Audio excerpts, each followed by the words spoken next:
Adult Bullying by Michaela Warburton, Grace Van Dyke, Victoria McVicker, and Megan Kelly. 6 out of 10 teenagers say they witness bullying in school once a day. Bullying has serious adverse educational effects, and students who are targets often experience extreme stress that can lead to symptoms of physical illness and a diminished ability to learn, according to the National Education Association. What is adult bullying? This is a form of aggressive behavior in which someone intentionally and repeatedly causes another person injury or discomfort. Bullying can take the form of physical contact, words, or even subtle actions. A person who is a bully is someone who is aggressive and uses cruel and unnecessary words towards others. There are several types of adult bullying. The first type of adult bullying is physical bullying, which is where physical intimidation, threats, harassment, and/or harm is portrayed towards another employee. A few examples would include physical attacks, simulated violences, such as raising a fist or throwing an object near a person, sexual harassment, or personal space violation. The second type of adult bullying is tangible or material bullying, which is where the bully uses one's formal power, such as their title or financial well-being, as forms of intimidation, threats, harassment, and/or harm. In these scenarios, the bully uses his or her advantages or resources to dominate and control the victim. The third type of adult bullying is verbal bullying, such as threats, hostile teasing like insults, constant negative judgment, or criticism such as racist, sexist, or homophobic language. The fourth type of adult bullying is passive-aggressive bullying. This is a less frequently mentioned form of bullying, but in some ways is the most insidious. A passive-aggressive bully behaves appropriately on the surface, but takes you down with subtlety. The fifth type of adult bullying is cyberbullying. Many types of tangible, verbal, and passive-aggressive behaviors mentioned before convey online via social media, texting, video, email, and online distributions like Facebook and Twitter. An example of cyberbullying would be identity theft.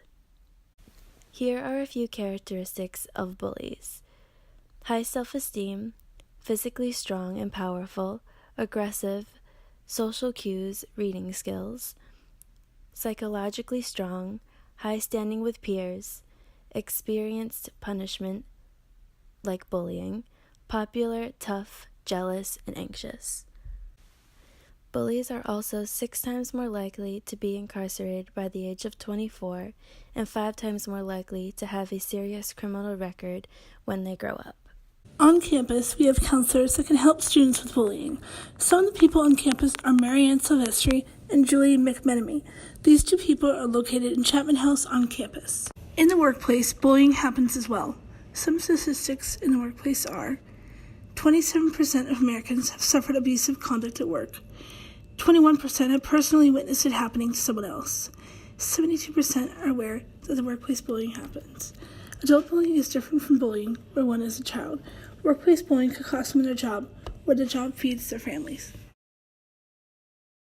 How do I define bullying? Well, I would say bullying is, an ongoing act of meanness. Somebody that's being targeted to, to point out the things that are standing out about a person as far as maybe, what they do, how they act, how they look. It's an overall meanness, I would say, of somebody that's trying to control a situation. Well, I think, there's a difference in college than, high school and below. A lot of times bullying in college is really, we use the word harassment here. But I see a lot of those things happening as far as, if somebody has a disagreement or, if you live with someone that maybe you have an argument with and then, maybe they start to push that person out, or maybe they get their friends to kind of gang up on someone. Social media is a huge part of I think, these type of harassment situations. And I think it's also different because, as an adult, there's, trying to find ways to sort that out, and try to work with another person. How do you assert yourself? Who can you get to support you? Things of that nature can sometimes even be challenged for college students. So, I think things like that do happen here, but I think it's just characterized in a different way.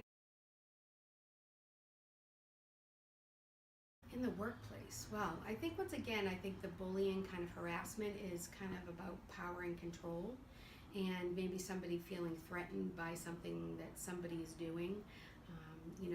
Perhaps if somebody wrote a really good report and had to deliver it to the upper administration, and another person in there was feeling threatened because that person did a really great job and they worry that it's going to impact them. So I think things of that nature can happen. Professionally for me, I've never experienced bullying in the workplace, but I do know that it takes place, and it can be very difficult for people to know how to deal with. What I like to do is I'll sit down and talk with the student about what are our choices, what are our options for managing this situation, and really work with the student to try to feel like they feel empowered to step up and do something with support. I think it's the type of things that sometimes things have gone too far, really too far.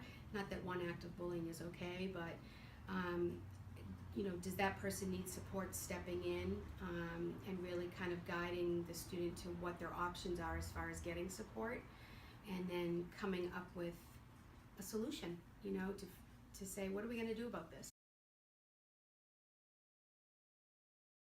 And I think conflict resolution, once again, comes with, confidence. I try to work with students on maybe slowing down their brain a little bit, because I think emotions can take over sometimes and you get really reactive. So how can you take the emotional piece and put it aside a little bit to kind of strategize how you can resolve a conflict?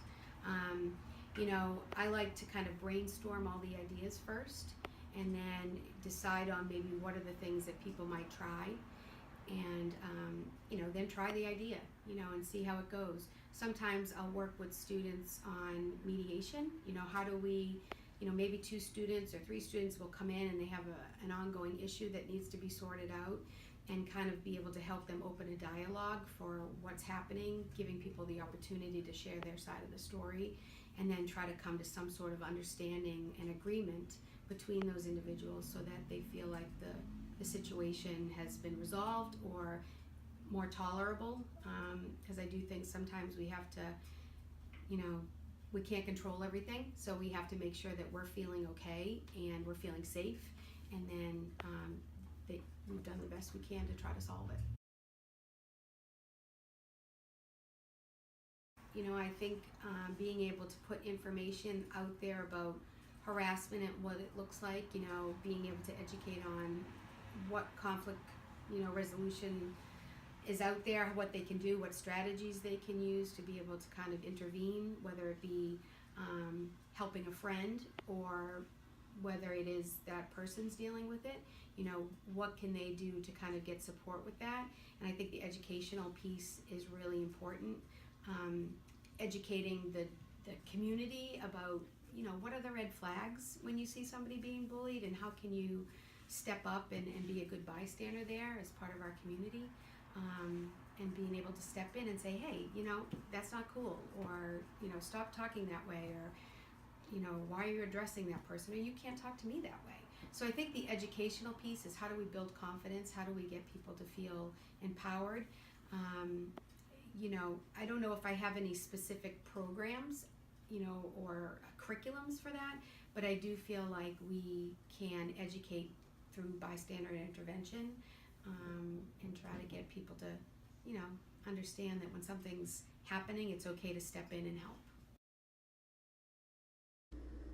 If you yourself are being bullied, or know someone who is being bullied and wish to seek help, you can do so by going to Chapman House here on campus. Chapman House provides counseling services to Dean College students. Everyone is capable of preventing bullying. For more details, you can visit www.stopbullying.gov.